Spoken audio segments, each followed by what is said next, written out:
Hola a todos, bienvenidos a este nuevo episodio de Voces Laboro, el podcast.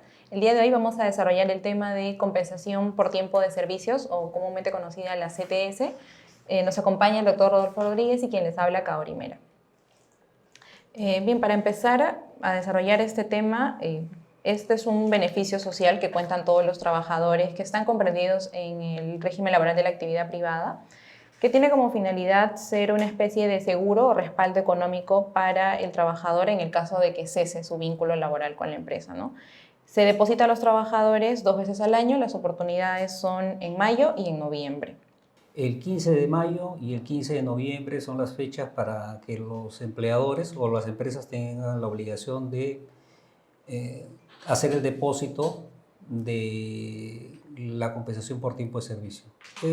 Opera como un seguro de desempleo, ¿no? Es decir, una vez que el trabajador cesa, lo que se requiere es que el trabajador tenga un respaldo, algo económico para sostenerse mientras busca un nuevo empleo. Y para eso se exige tener un fondo que la empresa está obligada a aperturar en una cuenta bancaria, financiera, una caja municipal quizás, donde en nombre del trabajador, en una cuenta personal del trabajador, haga los depósitos, cuyos cálculos en el caso del régimen general o el régimen ordinario es de una remuneración más un sexto de gratificación al año. Sí, este concepto se devenga desde el primer mes en que el trabajador tiene el vínculo laboral y las fracciones se computan en treintavos, ¿no? Y como ya lo mencionamos, se va a depositar de manera semestral al trabajador.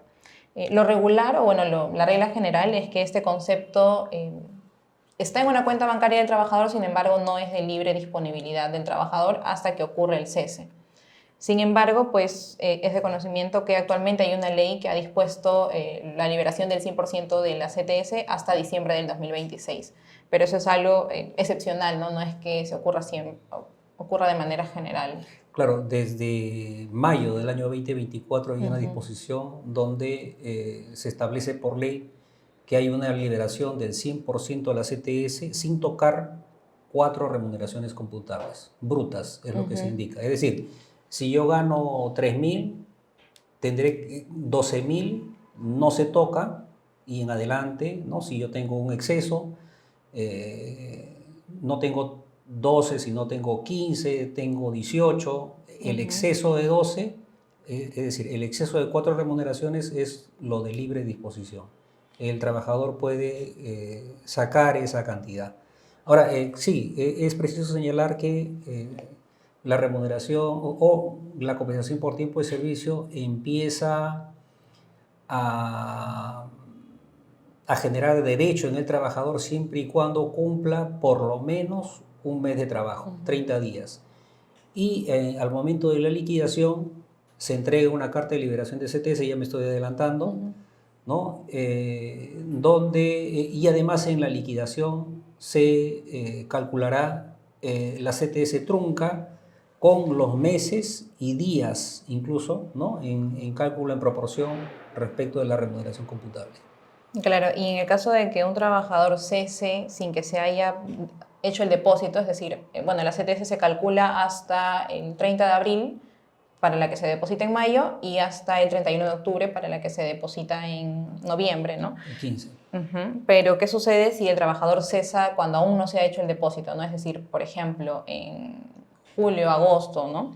En ese caso, lo que se realiza es el cálculo hasta la fecha en la que hasta la que ha trabajado y se coloca en la liquidación de beneficios sociales como una CTS trunca, ¿no? Por decirlo de esta manera. Y la remuneración computable va a ser la que esté vigente en el momento en que el trabajador cesa. Claro, o sea, el ejemplo que pones es de que el trabajador cesa en junio.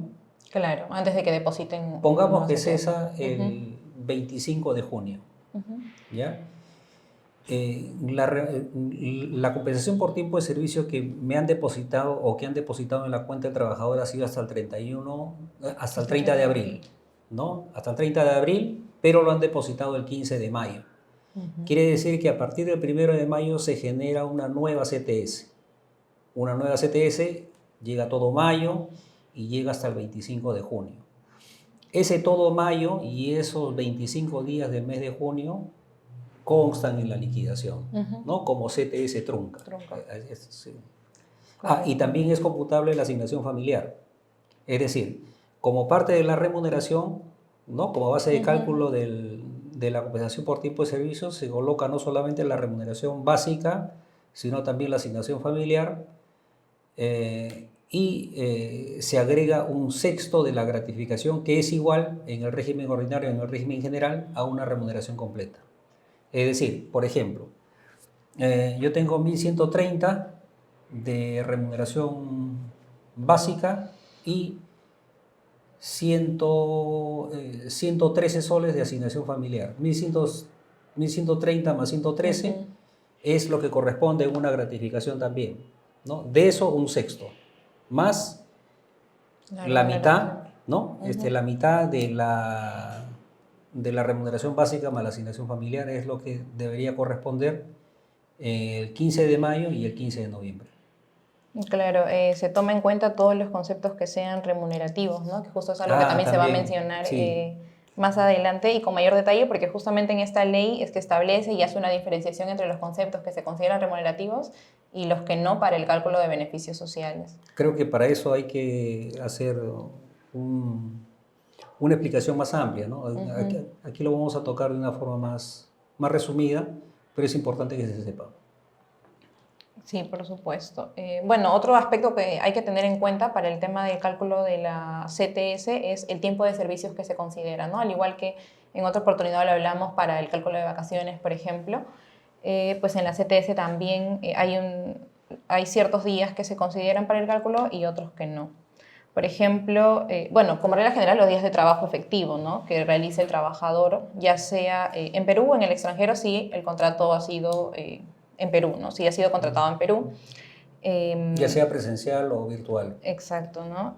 Las inasistencias que tengan por motivo accidente de trabajo o enfermedad profesional hasta por 60 días, como también es en el caso de las vacaciones, el descanso pre- y postnatal, la suspensión perfecta de labores, los días de huelga, siempre que esto no haya sido declarada improcedente o ilegal, y los días que se devenguen remuneraciones dentro de un procedimiento de despido, ¿no? Las licencias con goce de haber, en el caso de la licencia por maternidad, por ejemplo, ¿no? Claro. Claro, el tema de los descansos médicos y los 60 días que se otorga va en el sentido de la explicación de que si un trabajador sufre un accidente de trabajo, para el periodo que se calcula como trabajado para poder calcular la CTS, no es todo el periodo que el trabajador está con descanso médico, sino únicamente hasta 60 días. El día 61 ya no es computable para el cálculo de la remuneración, ¿no? Los 98 días de la licencia por maternidad sí se considera como trabajado, vamos a decir así, para el cálculo de la compensación por tiempo de servicio. Y también, me imagino ahí, todas las licencias permitidas, ¿no? Ya sea la licencia por fallecimiento de un familiar, ya sea una licencia incluso autorizada por el empleador y cuyo acuerdo sea con goce de haber, ¿no? Claro, en este caso, por ejemplo, las inasistencias injustificadas no serían computables, ¿no? Porque no hay un permiso para no asistir al trabajo. O tampoco hay una justificación. O una justificación. ¿No? Una justificación legal que permita al trabajador ese día que faltó considerarlo pues como un día de asistencia, como base de cálculo para que se calcule el tema de la compensación por tiempo de servicio. Por tiempo de servicio. Bien, hablamos de la frecuencia, es decir, cuándo se deben hacer los depósitos. También hemos hablado sobre las entidades financieras en las cuales se es libre hacer el depósito. Claro, lo que pasa es que el empleador tampoco tiene la libertad de abrir una cuenta personal del trabajador en cualquier entidad financiera, sino que el trabajador debe indicarle en qué lugar. Si el trabajador no indica, entonces el empleador puede tomar la decisión de abrirlo en cualquier entidad financiera, que puede ser incluso hasta una cooperativa, ¿no? En bancos, cajas municipales, cooperativas, ¿no? Ahora, y también se le permite al trabajador que elija respecto del tipo de moneda, ¿no? Puede ser en soles o puede ser en dólares, depende del trabajador. Sí, también se menciona que si bien el pago de la CTS se debe realizar dentro de los 15 primeros días, es decir, o sea, no es necesariamente que vaya a ser el 15, ¿no? Se puede liberar, pero se puede, perdón, depositar, pero hasta el 15 de cada mes. Permite esta normativa que si justo el 15 es un día feriado, se puede hacer el día siguiente hábil, ¿no?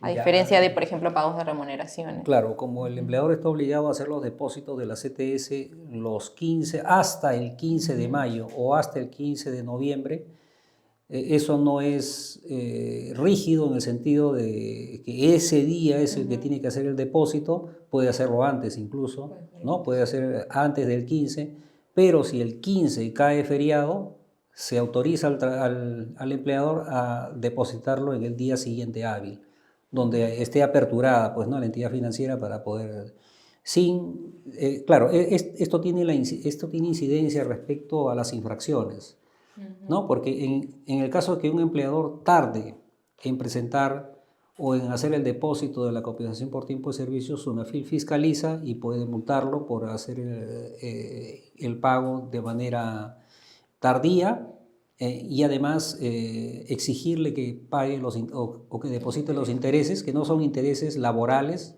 en realidad, sino son intereses financieros.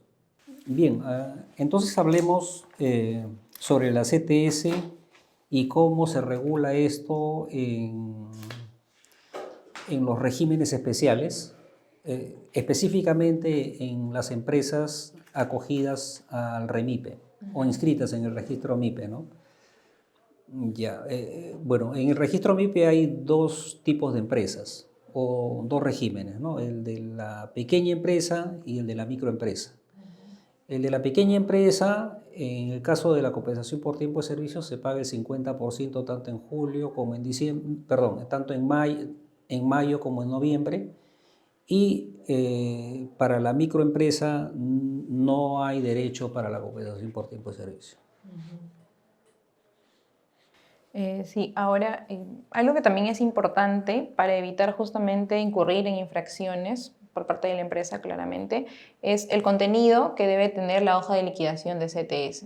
En primer lugar, los datos del empleador referido a razón social, RUC, domicilio, los datos completos del trabajador, nombre completo, DNI, cuál es la remuneración base que se está tomando, la remuneración computable, cuál es el periodo de servicios que se está cancelando, y el nombre del representante del empleador que suscribe la liquidación, ¿no? Ahora, esto no es suficiente debido a que también lo que se debe comprobar es el depósito efectivo, ¿no? Es decir, ya está la hoja de liquidación, ya está cuánto es el cálculo que se debe pagar, pero también se debe pues guardar el tema del depósito efectuado, ¿no?, en la entidad que haya elegido el trabajador.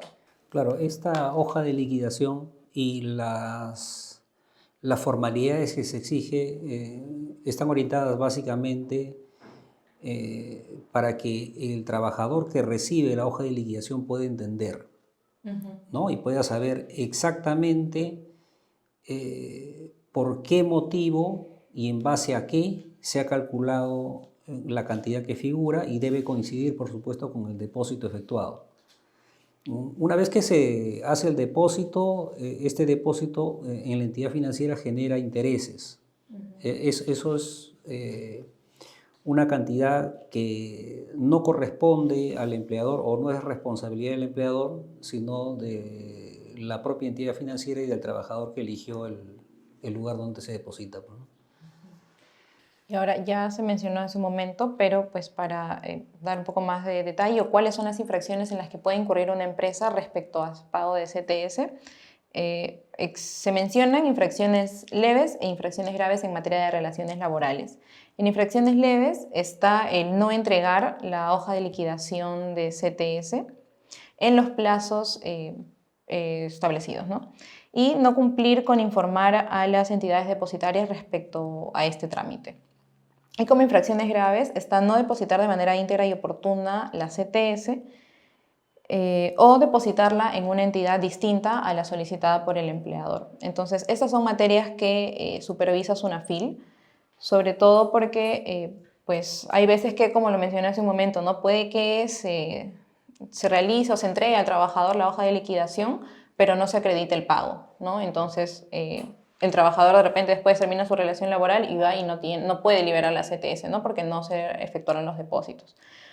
Entonces, pues por eso es importante cumplir con estas disposiciones respecto a la CTS, ¿no? Para evitar incurrir en infracciones.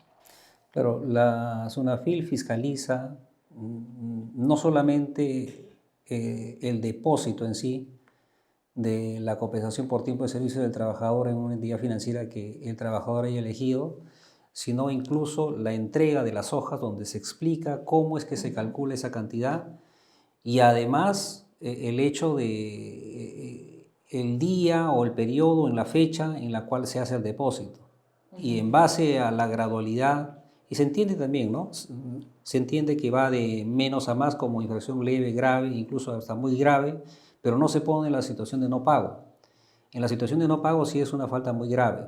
Y entre leve, grave y muy grave, la diferencia de las multas varía mucho y también se verifica la cantidad de los trabajadores afectados para el cálculo de la misma, ¿no? Se multiplica. Ya, ahora, hablemos de los conceptos que son computables para el cálculo de la compensación por tiempo de servicio. Bueno, lo que se indica o lo que indica la norma es que para el cálculo de la CTS no solamente incluye la remuneración básica, como así se indica en la boleta, remuneración básica o sueldo, remuneración, sino también la asignación familiar, como se había indicado en un momento, y además todos aquellos conceptos que son de carácter remunerativo. ¿Qué quiere decir de carácter remunerativo? Es decir, que son de libre disposición del trabajador y no están sujetos a una rendición de cuenta o a una condición que se pueda dar. Por ejemplo, tengo una remuneración básica de 1.200 soles, pero tengo una asignación variable, vamos a llamarle así. Asignación variable depende de las ventas que yo haga o de la cantidad que yo pueda producir o los servicios que yo pueda prestar.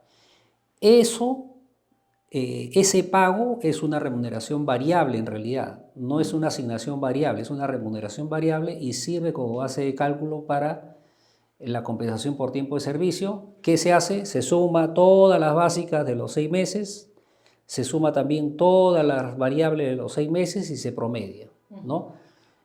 Para poder sacar la remuneración computable. Es una de ellas. Sí, otro de estos conceptos es el monto pagado por horas extras, ¿no? Realizadas durante el mes. Eso también se incluye a manera de, se incluye en el cálculo, ¿no? Se suma junto con la remuneración básica, con la asignación familiar, por ejemplo, que también Horas se menciona extras hace un podríamos momento. llamar variable también, pero en realidad no son variables, no es una remuneración variable. Claro, tiene el nombre de horas extras, pero claro, son de carácter remunerativo, por supuesto. También entra a la base de cálculo. Los llamados bonos. Claro, si estos bonos son permanentes e incluso si son en cantidades distintas cada mes, por ejemplo, un bono de 300 soles, un bono de 500 soles, un bono de 1.000 soles, un bono de 1.500 soles, un bono de 300 soles más, en realidad esos bonos no tienen alguna otra explicación, sino que es la remuneración con otro nombre, ¿no? Entonces, ¿es remunerativo? Sí es remunerativo. ¿Tiene alguna justificación para su entrega que no sea de carácter remunerativo? No. Por ejemplo, un concepto no remunerativo que se entrega, que sí puede ser no remunerativo, son los pasajes que se otorga a un trabajador cuando realiza diligencias en el exterior, ¿no? Él sale, toma un taxi, toma un micro, llega a un lugar, entrega una correspondencia, regresa. Y esos gastos que se han realizado durante la jornada de trabajo, ¿no? Para el desplazamiento, eso es un pago que hace el empleador al trabajador, una devolución o una asignación de una cantidad para que sea utilizado para que desarrolle esas actividades. Eso no es de libre disposición del trabajador, sino sirve para poder realizar sus funciones. Por ejemplo, la vestimenta, las canastas navideñas, todo aquello que pueda utilizar el trabajador como condición de trabajo.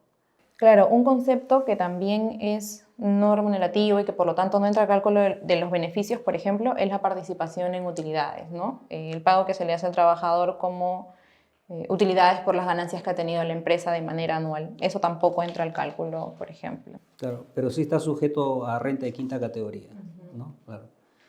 Se habla también de algún otro pago extra como manera de gratificaciones extraordinarias que no se otorguen de manera regular, ¿no? Sino que haya sido algo excepcional de carácter Claro. voluntario del empleador que no tenga que ver tampoco con el... Claro. Se podría poner como ejemplo quizás ya un bono por cumpleaños, ¿no? Un bono por aniversario de la empresa, ¿no? Una cantidad de dinero otorgada pues como un premio por haber generado algún tipo de actividad que ha favorecido a la empresa, ¿no? Premiado por eso, ¿no? Un bono de reconocimiento por una labor destacada, ¿no? Claro, no siempre es la misma cantidad, es excepcional. Lo que se quiere entender es que el sentido de la calificación entre remunerativo y no remunerativo va en que no se genere la expectativa del trabajador ni tampoco corresponda a la actividad que realiza de manera frecuente para poder lograr ese ingreso, ¿no? Sí, justamente en la norma también se habla del concepto de regularidad de la remuneración, ¿no? Se entiende que la remuneración regular es aquella que percibe el trabajador de manera habitual. Pero ¿qué sucede con las remuneraciones variables, ¿no? ¿En qué momento se llegan a considerar regulares? La norma también señala que es si se reciben por lo menos 3 meses en un periodo de 6 meses, ¿no? Entonces ahí ya se entiende que va a ser una remuneración regular y para el cálculo de la CTS se va a generar una remuneración promedio, ¿no? Dentro de esos conceptos. Claro. Si son 3 veces percibidos en un periodo de 6 meses. ¿No? Claro, eso es para poder, uno de los factores para diferenciar un concepto remunerativo de uno no remunerativo, ¿no? Porque puede ser que el empleador otorgue de repente una asignación por reconocimiento a un trabajador en el mes de mayo y otro quizás en el mes de junio, pero en adelante no lo otorga sino hasta el siguiente periodo del pago de la compensación por tiempo de servicio, en diciembre, ¿no? Entonces, en ese caso no ha generado el derecho a que eso sea considerado como como base de cálculo para la compensación por tiempo de servicio. Bien, ahora hablemos de la compensación por tiempo de servicio y su incidencia respecto de los trabajadores que pasan del régimen ordinario al régimen de la microempresa. En principio hay una prohibición, ¿no? Todo trabajador que haya pertenecido a un régimen general y que pase a formar parte de un régimen especial por el mismo empleador, hay una prohibición, ¿no? No se permite salvo que haya habido un periodo de interrupción de un año y, bueno, esa es la condición, ¿no? Y en el caso de que la empresa se reconvierta a microempresa o a pequeña empresa, es decir, pase al régimen especial, el trabajador conservará los derechos de un régimen general. Claro, no se pueden desmejorar los derechos que él ya adquirió. Claro, no se puede mejorar, ¿no? Entonces, así sea por mutuo acuerdo, ¿no? Así sea por renuncia, así sea, no, bajo ningún concepto se desmejora. Claro, y es importante también que las empresas tengan en cuenta ello porque así el trabajador pues diga, estoy de acuerdo en pasar a régimen NIPE, luego puede reclamar y va a tener la razón el trabajador, ¿no? Porque eso no está permitido. Claro, porque por ley se prohíbe. Para cerrar, algo que también es interesante de la norma es en caso de que un trabajador fallezca, ¿qué ocurre con la CTS, ¿no? En este caso, el empleador tiene la obligación de entregar la CTS en un periodo de 48 horas posteriores a que toma conocimiento del fallecimiento. ¿A quién se le entrega? Al cónyuge o conviviente que acredite esta condición. Se le entrega el 50% del total de la CTS depositada más sus intereses. El resto se va a mantener en custodia hasta que se presente un testamento o una declaratoria de herederos.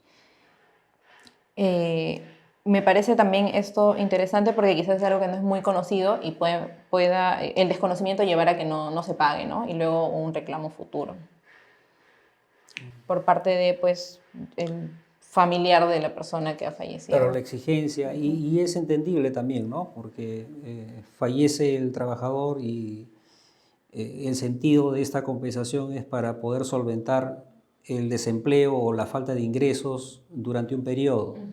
Y el cónyuge, la esposa o el conviviente que acredite que efectivamente es tal, ¿no? Tiene al menos en ese caso el derecho de poder tener el 50% de lo que se está ahorrado. Claro, y o sea, lo que me parece que también hace énfasis la norma es que es obligación del empleador, ¿no? No es necesariamente ante una solicitud, sino que el empleador es quien debe, pues, tomar esta iniciativa de realizarlo, ¿no? Quizás, Y lo pues, paga bien. y lo paga, Claro, y lo paga exacto. bien, y Porque, le entrega bien. Emite la carta de liberación de CTS a nombre de la cónyuge. Entiendo yo, claro. sí, Sin necesidad de hacer un trámite de sucesión intestada, ¿no? claro, el 50% por lo menos, ¿no? Que es lo que menciona la norma. Bien, con esto ya hemos tocado varios de los puntos respecto al pago de la CTS, teniendo en cuenta el mes en el que nos encontramos, ¿no? Que justo ese mes se realiza el depósito de la CTS. Tienen hasta mañana. En estos días, sí. Entonces es importante conocer algunas especificaciones que muchas veces sí están en la norma, pero no se revisan, ¿no? Y pues ante cualquier duda adicional que surja, siempre estamos atentos a los comentarios. Eso sería todo por hoy, hasta la próxima.